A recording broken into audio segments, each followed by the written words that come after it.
It's another edition of Time About the Movies, and today we're taking a look at the films of March 28th, 2003. We got three films to look at today, so let's go ahead and jump on into it. We'll start off with the biggest new release of the weekend, and that is Chris Rock making his directorial debut on the political comedy Head of State, in which he also stars in it with Bernie Mac. Oh my God. Dreamworks presents a story of a long shot who became a big shot. Chris Rock, Bernie Mac, Head of State. Rated PG-13. Starts this Friday everywhere. So you have a film here where you have one candidate for the presidency dying in an accident a couple of weeks before the election. Meanwhile, the alderman, Mace Gilman, played by Chris Rock, becomes a hero when he rescues a woman and her cat from an old house that would blow up. However, his fiancée Kim does not pay his bills and dumps him, and Gillum loses everything, including his fancy car. While Senator Bill Arnott sees the news on television, he plots a scheme with the party advisors, Martin Geller and Deborah Lassiter, to invite Mace to be the party nominee and lose the election for the other candidate, Vice President Brian Lewis. 4 years later, he would become the candidate and would have the chance of winning the election. Mace has a terrible beginning of the campaign, but when his older brother, Mitch Gillum, played by Bernie Mac, meets him in Chicago, he advises Mace to be himself. Will he have the chance to become the first African-American president of the United States? Who knows? I mean, this was 5 years before Barack Obama did it in real life, so there's a possibility. It's funny because Chris Rock actually got the idea of doing this because of all things, the 1984 presidential election, when you had Democratic presidential nominee Walter Mondale choosing Geraldine Ferraro as his running mate, as the Democrats pretty much knew that they had little chance of defeating Ronald Reagan, and selected Ferraro as the hopes of gaining female support. And I thought that was kind of interesting to have that be the inspiration for this particular film. And you know, it's weird because I'm starting to realize we have a lot of movies in 2003 where it's movies where white people are trying to be black. I mean, we already saw Steve Martin and Queen Latifah do it with Bringing Down the House. We have this movie. And then down the road, as we continue on with the year, we have Malibu's Most Wanted, with Jamie Kennedy reprising his role from the Jamie Kennedy Experiment, where he's a white rapper who really thinks he's black, and then Marcy X in the end of summer with Lisa Kudrow trying to be black with Damon Wayans as her co-star. And needless to say, these movies do get progressively worse as the year goes on. I would say that this one is probably the second most enjoyable of the two, even though, yeah, you see at the end there, they have the old ladies going, singing the Cisco song. Is it Cisco or, who does that song, by the way? Not Cisco, that's Nelly who's doing the song. It's Getting Hot in Here, and you see the old ladies going, singing the song, and it's just like, this movie is not the best overall. I mean, it's fine for what it is, and like I said, it only gets progressively worse with these comedies we have coming up in the rest of the year. But man, stuff like that is a little bit annoying and gets really cringeworthy really quickly. But at the same time, there is things about the movie I do really like. I like Chris Rock in this. I like Bernie Mac in this too. It's amazing how Bernie Mac kind of had this second renaissance going, largely in part to the Bernie Mac show, and unfortunately it would only last a couple of years because he would pass away 5 years after this movie came out. But there was a time when Bernie Mac's career star power was slowly but surely coming back on the rise here, and he works out for Chris Rock really well. I think the cast overall is very good. The comedy is very hit and miss. It kind of goes for the same predictable jokes at times, and that's probably the weakest element of the film in particular. I got a lot of when I watched this, I got a lot of remembrance of something like The Distinguished Gentleman, which is kind of a similar movie, in which Eddie Murphy basically went to Congress and became a congressman. And it's kind of the same movie here, except this movie, I think Chris Rock is more restrained than Eddie Murphy was in The Distinguished Gentleman, because, Eddie Murphy in that movie was more like the Eddie Murphy that we know and love about him. But in this movie, Chris Rock is a little bit more restrained than what he is in some of his other movies, and it's a performance that I think is worthy of. It's a fine performance. I mean, the film itself is really just an okay film, but I really feel like they could have gone a whole lot more deeper with what they could do here. And it's funny because Chris Rock has made other movies as a director since this that I think have been much better. I really liked I Think I Love My Wife, and Top 5 was one of my favorite movies from 2014. And I think there is a lot there that he brings behind the camera. I mean, he is really funny. He really seems like he's really into this, but I just wish that the material was a little bit more, not just playing the safe conservative route. I wish they go for a little bit more of a deeper, heavier joke concept. Go all in, man. You're doing this political satire, and the best political satires know how to go in and take it to an above level that besides something that you would see on a show on CBS. Like this feels like a UPN pilot that would have been back in the day for a TV series at times. Like, if you really want to go down that route, look at a movie like Bulworth with Warren Beatty. That movie knew it had to go dark at have a little bit of a darker edge to it and a more satirical edge to it to make it work because of the stuff that Warren Beatty does in that movie. Like, if you want to try to go for something on the level of Dave, which is very much a political comedy, but more of a lighthearted political comedy, I don't know if Chris Rock was the right guy to do something like that, but here it's like he's trying to have a little bit of both, but it feels like the overall film itself, the studio I think probably wanted a more safer sell instead of actually something that goes in for more than it should. But like I said, it wasn't a bad movie per se. It was a film that's just, it's a fine film. It's a film that I think works pretty well for what it does, but I feel like there could have been so much more to it, considering what they have here to work with. I mean, the potential definitely is there. They've got a great cast to work with here. Chris Rock can be very funny, and he's proven to be a good director with his other films. But here it feels like there's times when I think he really has the ideas of what he's trying to do, but then there's times when it feels like he's on autopilot in this. It's a very mixed review, more leaning on the side of I like it, but it's not one I watch on multiple occasions. I feel like there's literally nothing else on, and I just want to watch it at some point. It's one I go back and watch maybe once every, I don't know, 5-10 years. I haven't seen this one in years, so I'm just going off of what I remember from the last time I watched it. But for what it is, I thought it was alright for what it was.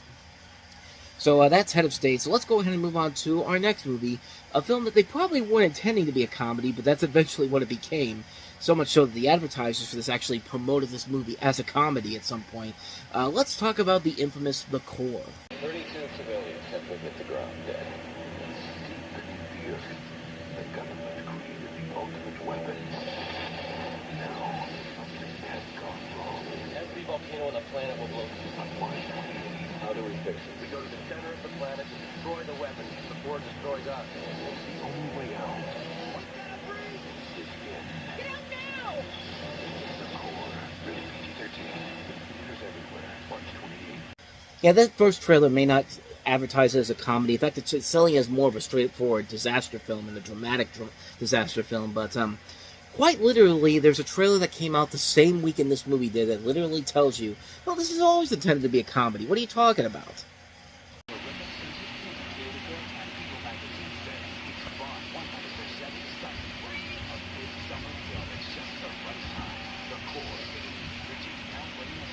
See, Leonard Maltin says it's a comedy, so we're going to sell it as a comedy now.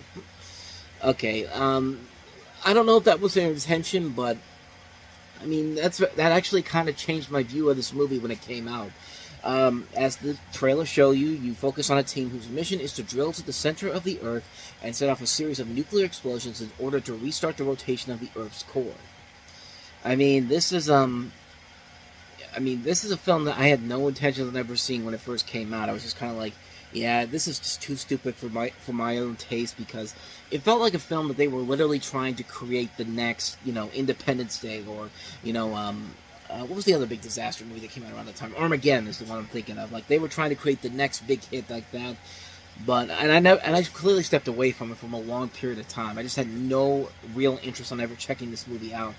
But then I finally did a couple years ago, and I have to say, man, if this was intended to be a comedy and completely over the top, bravo, man. I gotta give you guys a lot of credit, because this is one of the stupidest movies I've ever seen. But it's one of those so bad it's good type of movies. It's the type of movie that Roland Emmerich, I think, thinks he's making with movies like Independence Day, Resurgence, and 2012. Like, hey, I can make a movie that's so bad it's good. And like, no, your movies are just garbage. And this is a film that I think the original intention was for it to be a serious film, and then the actors, which there's a stacked cast for this movie. I mean, you see Aaron Eckhart, Hilary Swank, Delroy Lindo, Stanley Tucci, DJ Qualls, Richard Jenkins, Bruce Greenwood, Alfre Woodard. Just too good of a cast for a movie of this caliber. And a director that did Entrapment the year before is the last time he was behind the camera, and that was a fun movie in its own rights as well.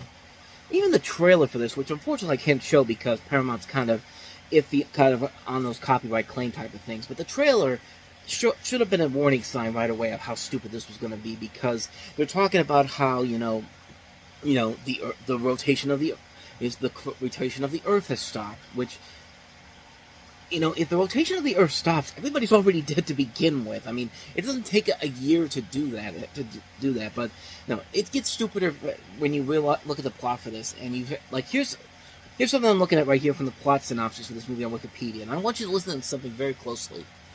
The U.S. government backs a secret project to build a vessel to drill to the core and release nuclear weapons to restart the rotation.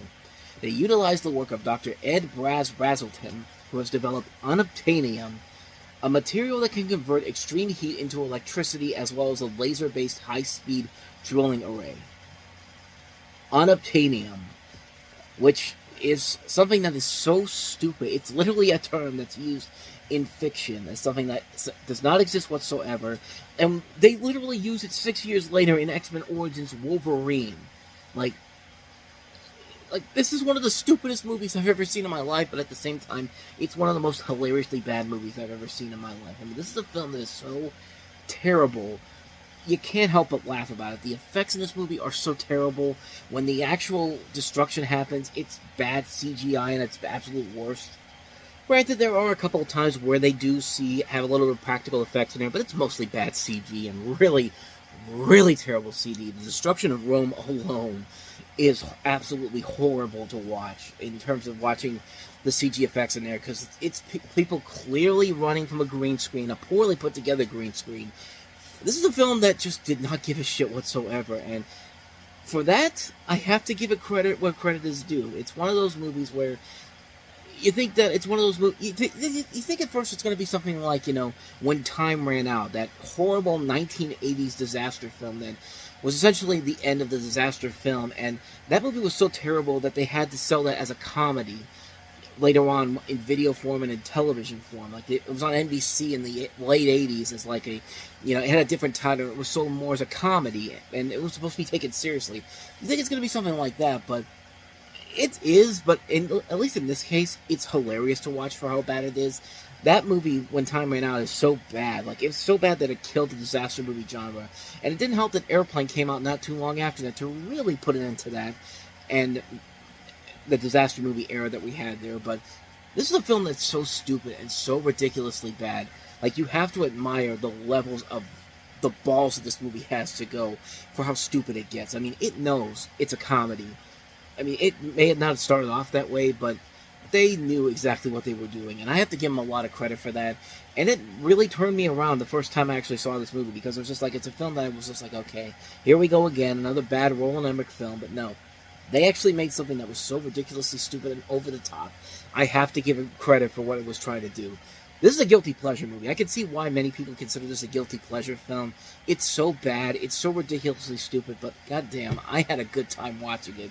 And if you go into it knowing it's a comedy, I think you're going to have a very good time with it. But avoid the trailers that sell this as a serious, straightforward drama. No, this is a comedy, and a fun, so bad it's good type of comedy. I can't recommend it enough, The Core. So let's go ahead and take a look at our last movie, John Travolta and Samuel L. Jackson in John McTiernan's Basic.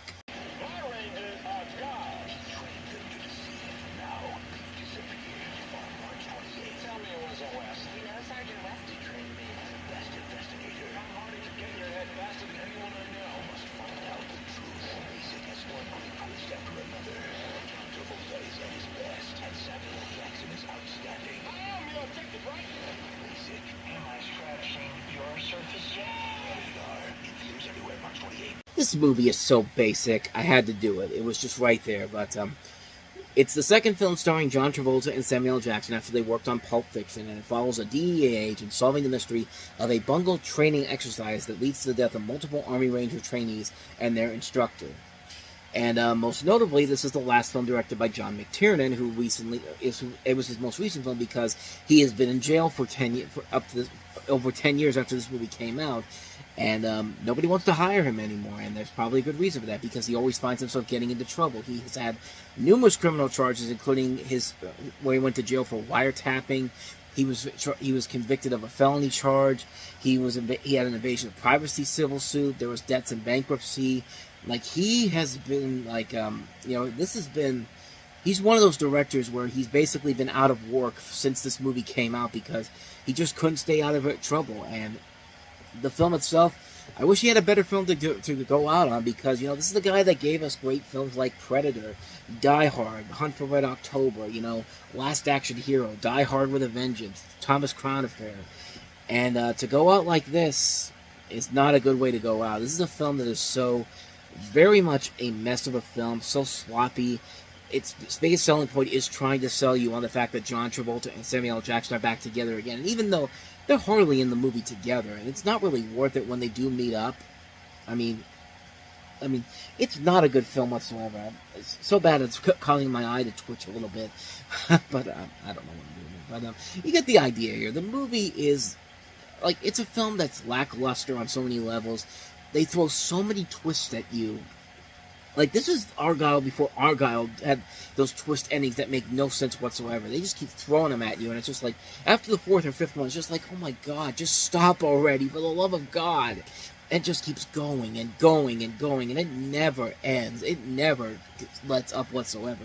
This is a film that's 98 minutes long. This thing should be a fast-paced film, a breezy film, but no.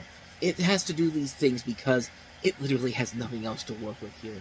It's a lazy film. It's a terrible film. It's a movie that really, John McTiernan should have been arrested for this movie too, because it's of how bad it is. It's just what a way to end your film career with a terrible film like this that's just uneventful, a plot that's so ridiculously stupid, too many twist endings, just a bad, bad film. Avoid this one like the plague. So that is basic. And so with that said, we wrap up another edition of Time About the Movies, and the next time we meet, we'll jump into April with 5 films, including Colin Farrell and Keith Sutherland in Joel Schumacher's Phone Booth. We also have Amanda Bynes, after her big movie debut with Big Fat Liar the year before, starring in a new comedy with Colin Firth, What a Girl Wants. And we also have Vin Diesel in A Man Apart. We also have Eddie Griffin in Dysfunctional Family, and also Cowboy Bebop the movie. So we'll take a look at those 5 films on the next episode. But until then, thank you so much for watching, and if you want to see more videos like this, please hit the plays on the next page, check out the previous episode, and also don't forget to hit the like and subscribe button if you want to see more videos like this on this channel. So, with that said, I'm off. I will see you guys next time, and until then, as always, take care.